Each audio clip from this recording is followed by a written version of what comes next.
namin dito, nag-apply po kami ng Meralco para magkaroon po kami sariling metro kasi po, nakasubmitter lang po kami talaga, matagal na panahon na. So, kumuha po kami ng 5 barangay clearance. So, permado po naman ngayon yun. Tapos, na-comply na po namin lahat. In short, na-CI na po ng City Hall, mayroon na po kaming permit ng Certificate of Final Electrical Inspection. Ngayon, ito po yung dinadalan namin sa Meralco para po makabitan kami ng metro. Then, nag-deposit na po kami. 1,580 bawat isa. So, yun na po. Tapos, inisyuhan na po ng kay Kuya Jarilla, isang metro, ikakabit na lang. Ang sabi, babalik. Kasi nakasara yung bahay niya. Ngayon, hindi na po sila bumalik. So, abang po kami ng abang dyan sa gate. Ay, may mga tanod na ng mga nakapwesto. At naririnig na namin na hindi kami papayag na ikabit yung mga metro kasi kami yung naghirap, amin yung mga poste. So, wala kaming ideya na may kinalaman pala si Kapitan dito. Nalaman ko lang po, nung ako na mismo nag-follow up, mismo sa Meralco, sabi niya, ay ma'am, meron po ditong pinareceive si Kapitan na sulat na nagsasabi na pinaparibok niya yung inyong mga certificate. Sabi ko, bakit po? Binayaran po namin yun sa barangay at in-issue po niya yun. Ang problema po kasi, lumapit naman po yung isang side ng asosasyon na nasa inyo rin at in-identify nila sa akin yung property po na paglalagyan ng kuryente na under nung Unityville. Ngayon, kung ang pinapakita po kasi natin na lupa ay doon sa San Pedro na nandito sa side ng labas ng Unityville, parang lumalabas misdeclaration po ng location ng paglalagyan ng Meralco. Bilang in-identify yung bahay at wala naman ako ibang mapagre-referan pa, wala po akong choice sa ngayon kundi i-revoke muna siya. Sabi ko nga tita, kung mapag-uusapan nyo, bakit ko haharang? Ang question ko rin po dyan, Kap, sila ba may dokumento sa tinataging nila mula sa may-ari ng lupa? Meron sila mang pinakita sa akin na galing assessor na ito ang mga may-ari ng lupa. No. Kaya ko pong harapin yan kahit sa korte, Kapitan.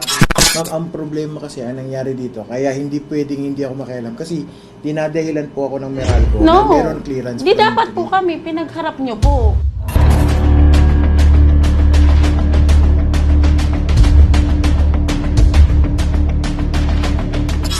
Na-clarify natin base sa drawing nyo at sa drawing na pinakita nila at technically consistent po yung mga plano natin. So thankful. So na-identify ko siya, madam, na nandito po siya talaga. Yung pong nakalinya na to, ito po ang survey na sinasakop ng Unityville. Kaya lang, madam, yung mga bahay po na actual na tinitiran ng mga paglalagyan natin ng kuryente, pasok po dito sa lupa na to. Na wala po dun sa SPA natin. Sige, Kap. So, ganun na lang po, no? Ilapit namin din sa Meralco. At least na-explain niyo po yung side niyo, no? So actually ma'am, yung storya ma'am, meron po kasing dalawang homeowners association dun sa site. Ang problema namin ngayon ma'am, yung lot boundary po, kung alin yung nasasakupan ng dalawang HOA, yun po yung hindi malinaw kung saan po yung hangganan nila sa isa't isa. So sa part naman po ni Meralco, once nagkaroon po ng diskusyon at saka konting hindi pagkakaintindihan sa site, mag-stand off po talaga si Meralco. Titigil po siya dun sa order, ibabalik po nila sa amin yung order hanggang hindi po naaayos yung problema.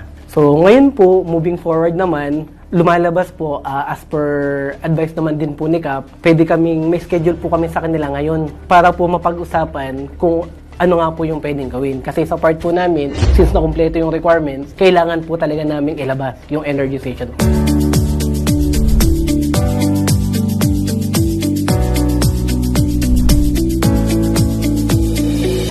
Una ang Lord na ginagabayan kami, lalo na po kay Sir Tulfo at mga Meralco.